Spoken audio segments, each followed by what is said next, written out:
मोहन भागवत जी ये बोलते हैं कि मोदी जी के रास्ते टेढ़े मेढ़े हो सकते हैं, लेकिन विजन क्लियर है। क्या है लक्ष्य क्लियर है? क्या है उनका विजन? हिंदू राष्ट्र बनाना क्या है, हिंदू राष्ट्र बनाएंगे वो। मोहन भागवत हिंदू राष्ट्र बनाना चाहते हैं। विजन क्या है उनका भाई साहब? मोहन भागवत जी, आप बताइए आपका विजन क्या है? इस देश को भूखमरी और गरीबी में लेके जाना है, देश को भूखमरी के 107वें से 111वें नंबर पे लेके जाना है, देश की मीडिया को 161वें नंबर की बेशरम मीडिया बना देना है। क्या है आपका विजन? यूरोपीय यूनियन में पहली बार निंदा प्रस्ताव पारित हुआ बीजेपी के शासनकाल में, वह है आपका विजन। इस देश को विश्व गुरु बनाने के बजाय गोबर गुरु बना रहे हैं, वह है उनका विजन। क्या है उनका विजन? बीजेपी का संकल्प बिजनेसमैनों का विकास वाला भारत, अडानी का विकास होना चाहिए, अंबानी का विकास होना चाहिए, नरेंद्र मोदी का विकास होना चाहिए, विजय माल्या का विकास होना चाहिए, नीरव मोदी का विकास होना चाहिए।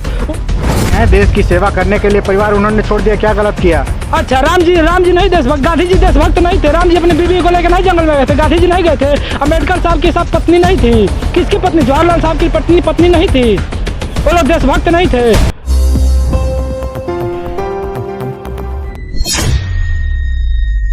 मोहन भागवत का आपने नाम सुना होगा। हाँ, आरएसएस के प्रमुख हैं मोहन भागवत जी। मोहन भागवत जी ये बोलते हैं कि मोदी जी के रास्ते टेढ़े मेढ़े हो सकते हैं, लेकिन विजन क्लियर है। क्या है लक्ष्य क्लियर है? क्या है उनका विजन? हिंदू राष्ट्र बनाना है, हिंदू राष्ट्र बनाएंगे वो। मोहन भागवत हिंदू राष्ट्र बनाना चाहते हैं। विजन क्या है उनका भाई साहब? मोहन भागवत जी, आप बताइए आपका विजन क्या है? इस देश को भूखमरी और गरीबी में लेके जाना है, देश को भूखमरी के 107वें से 111वें नंबर पे लेके जाना है, देश की मीडिया को 161वें नंबर की बेशरम मीडिया बना देना है। क्या है आपका विजन? यूरोपीय यूनियन में पहली बार निंदा प्रस्ताव पारित हुआ बीजेपी के शासनकाल में, वह है आपका विजन। इस देश को विश्व गुरु बनाने के बजाय गोबर गुरु बना रहे हैं, वह है उनका विजन। क्या है उनका विजन? उनका हमारा संकल्प विकसित भारत मोदी जी का नारा है भाई साहब। हमारा संकल्प विकसित भारत नहीं है, बीजेपी का संकल्प बिजनेसमैनों का विकास वाला भारत, अडानी का विकास होना चाहिए, अंबानी का विकास होना चाहिए, नरेंद्र मोदी का विकास होना चाहिए, विजय माल्या का विकास होना चाहिए, नीरव मोदी का विकास होना चाहिए। उन लोगों को हाथ पकड़ के विदेशों में भेज दिए जाते हैं, फिर बोलते हैं कि विकास होगा। पर कैपिटा इनकम में ये लोग जवाब नहीं दे पाते हैं। आज सबसे बड़ा मुद्दा जो है देश में जो है कि कांग्रेस के टाइम पे क्या हुआ था, एज जो है ना, एवरेज एज आपको पता होना चाहिए। जब देश आज़ाद हुआ था तो भारत की एवरेज एज 32 साल थी। और जब 2014 में सत्ता सौंपा, कांग्रेस ने सत्ता सौंपा जब मोदी जी को, मनमोहन सिंह ने, तो भारत के लोगों की औसत आयु 70 साल था।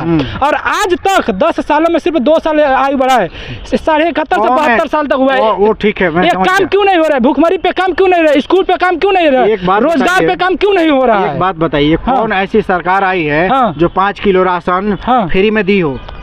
अरे तो ऐसी नौबत क्यों आ रही कि 5 किलो राशन फ्री में देने की जरूरत पड़ रही है? ऐसी भारत अगर कृषि प्रधान देश है, सबके पास खेत है। मैं तो कहता हूँ कि सबको, जो बड़े बड़े किसान हैं, आप किसानों को एमएसपी नहीं दे पा रहे, किसानों की जमीन लेकर के उन्हें कुछ पैसे दीजिए। और भारत में उत्तर प्रदेश, पंजाब, जितने भारत में लोग हैं किसान, सबको एक बराबर जमीन कर दीजिए। आपको एमएसपी देने की जरूरत नहीं पड़ेगी, सब अपना बोएंगे, सब खाएंगे। क्या नौबत आ गई?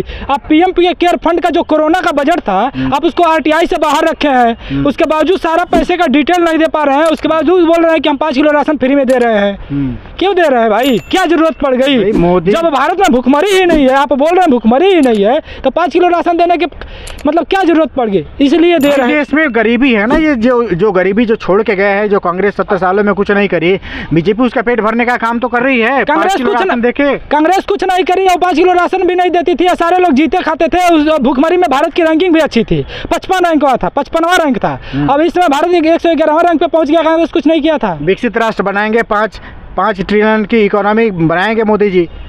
विकसित भारत नहीं बना राज है मोदी जी से लगता है। एक गोबर भारत में ना बोलना नहीं चाहता हूँ इस शब्द को, कि ये गोबर भारत बना रहे हैं। जहाँ देखो गोबर के लड्डू मिल रहे हैं, जहाँ देखो गाय का मूत्र पिया जा रहा है, जहाँ देखो तहाँ अंधभक्त भीड़े पड़े हैं। जहाँ देखो विकसित भारत बनाना था तो पहले बात तो आपने गुजरात को क्यों नहीं विकसित किया? गुजरात को पूर्ण विकसित के राज्य का दर्जा दे दिया है। भारत का कोई ऐसा राज्य जो पूर्ण विकसित है? नहीं है ना। नहीं, तो फिर कैसे विकसित भारत बना देंगे? नहीं, विकसित धीरे धीरे। गुजरात की इकोनॉमी कितनी है, कितने नंबर पर? टाइम लगेगा, 2024 में आ जाएंगे तो बना देंगे, क्या दिक्कत है? 2024 में आएंगे ना तो देश गर्त में चला जाएगा। हाँ, लास्ट में ही कह देना चाहता हूँ कि आप पहली बात तो जो वादा किए थे, इनके वादे हम गिना देना चाहते हैं। जसोदा बेन से शुरू में वादा किए थे कि 7 फेरा लेंगे, 7 जन्म साथ निभाएंगे, 7 मिनट भी नहीं टिक पाए।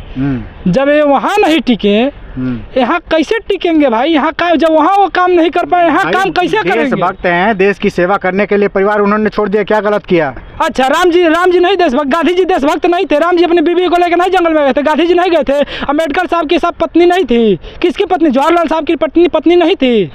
वो लोग देशभक्त नहीं थे? इन्हीं यही एक देशभक्त बने हैं भाई। गौतम बुद्ध ने भी तो अपनी पत्नी छोड़ी थी। तो गौतम बुद्ध तो जंगल में चले गए थे, सत्ता में क्यों आ गए? ये लोग भी चले जाए जंगल में, चले जाए हिमालय, चले जाए, ये भी चले जाए कैलाश पर्वत चाइना में। मोदी जी का ये संकल्प है कि देश को विकसित राष्ट्र बनाना है, बताइए, इसलिए सारी चीजों का त्याग इन्होंने कर दिया है। मोदी जी ने पीओके लाने की बात कही थी ना, पीओके आया। मोदी जी ने 2 किलोमीटर, कितने सारे किलोमीटर जो कांग्रेस गई वहाँ पे भारत जो यात्रा लेकर के, भारत जोड़ो यात्रा, तो उसमें कांग्रेस ने बोला कि कितने किलोमीटर तक चाइना ने जमीन कब्जा कर लिया है, और उसका जीता जागता सबूत बेशरम मीडिया तो उसमें दिखाया नहीं, लेकिन जीता जागता सबूत अभी कुछ समय पहले हमारे किसान वहाँ पे चरवाहों को रोका गया, तो इससे पता चलता है कि चाइना ने कब्जा किया है। और ज़मीन लेके आए हैं, नहीं लेके आना, 2 करोड़ रोजगार दिए, काला धन लेके आए हैं, नहीं लेके आना, 5 ट्रिलियन की इकोनॉमी बनाए, 2022 तक उन्होंने पूरे भारत में सबको घर देने का वादा किया था, घर दिए नहीं दिए ना? तो कैसे बोल दे रहे हैं कि हम आ जाएंगे 24 में? 24 में कुछ नहीं आ रहे हैं, 24 में इस बार आ रहे इंडिया गठबंधन की सरकार। हाँ, 19 में भी आप लोग ऐसे ही कह रहे थे कि भाई मोदी जी आएंगे नहीं, मोदी जी आएंगे नहीं, मोदी जी तो हार रहे हैं, मोदी जी वहाँ हार रहे हैं, यहाँ कांग्रेस की रैली में भीड़ हो रही है, यहाँ ये भीड़ हो रही है ना? मोदी बुरी तरीक़े से हार जाएगा और मोदी जो है फुल मेजोरिटी से आ गया, सरकार बना ली। 2019 में इसका सवाल का जवाब मैं पहले ही दे चुका हूँ। 2019 में ईवीएम के ऊपर लोगों का ध्यान नहीं था, इस बार ईवीएम के ऊपर ध्यान है, इलेक्टोरल बॉन्ड के ऊपर ध्यान है। उसी टाइम पे कानून बना था इलेक्टोरल बॉन्ड, क्या भर के इन लोगों ने पैसा लिया था। तो भाई डिसीजन ये क्लियर नहीं हुआ ना, सुप्रीम कोर्ट का डिसीजन तो आया नहीं है कि जो ईवीएम बैन हो जाएगी। ईवीएम अगर आपका डाउट है ईवीएम पे, तो ईवीएम तो अभी भी कायम है, ईवीएम से होगा चुनाव। ईवीएम अगर गांव में पहुंच गया, ईवीएम वही जलाए जाएंगे, ईवीएम वही तोड़े जाएंगे, जो भी ईवीएम को बचाने वो अधिकारी भी तोड़ा फोड़ा जाएगा। कौन तोड़ेगा? उस गांव की जनता तोड़ेगी, उस गांव के लोग तोड़ेंगे जिस गांव में ईवीएम पहुंच जाएगा। ईवीएम के साथ अगर चुनाव हो रहा है तो वीवीपैट लगाइए, नहीं तो ईवीएम से चुनाव होगा ही नहीं, नहीं तो बैलेट पेपर से कराइए। अब बैलेट पेपर भी क्या भरोसा करे, इन लोगों ने हर जगह पे अपने नमूने बैठा रखे हैं। हमने चंडीगढ़ के मेयर इलेक्शन में देख लिया, इनकी औकात नहीं है मेयर इलेक्शन जीतने की। उसके बाद से ये लोग कहते हैं कि हम देश के प्रधानमंत्री 400 पार लेके आएंगे। अब बताइए।